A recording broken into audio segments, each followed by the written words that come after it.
We are now in Japan. And wow, what a journey that was again. We were running so behind after that long set of journeys across to India and China that we had to move fast. So we took a high-speed train, went down to Shanghai and took a ferry across to Fukuoka. We decided that we would go with a rice wine for this on the island of Shikoku. Here we are on Tosa at the Tosa Brewing Company. They have made a Keigetsu, the sake nature. So sake's interesting, and I like sake. I've done many a masterclass in my time. It can be a little complicated. You know, some people want to think you should drink it cold. Some people think you should drink it warm. Oh yeah, some people actually think, warmed up. Some people think you should have it as a sake bomb with a bit of a Jägermeister in and all sorts.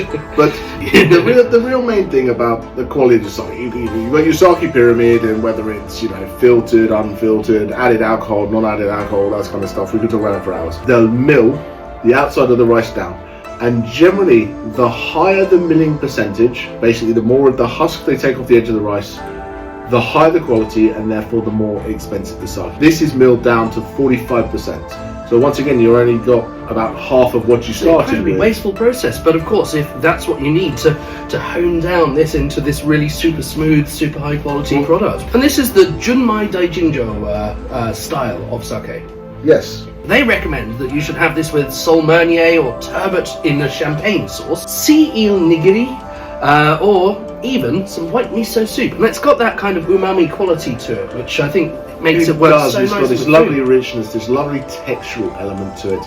And I think sake is something, I think it's not dissimilar to whiskey. If you start with the horribly cheap stuff, you might have a bad time. You've kind of got to go out one or two levels and try different styles and go, this is my kind of rice wine, of which sake is a subsection, is actually the most consumed alcoholic beverage on the planet.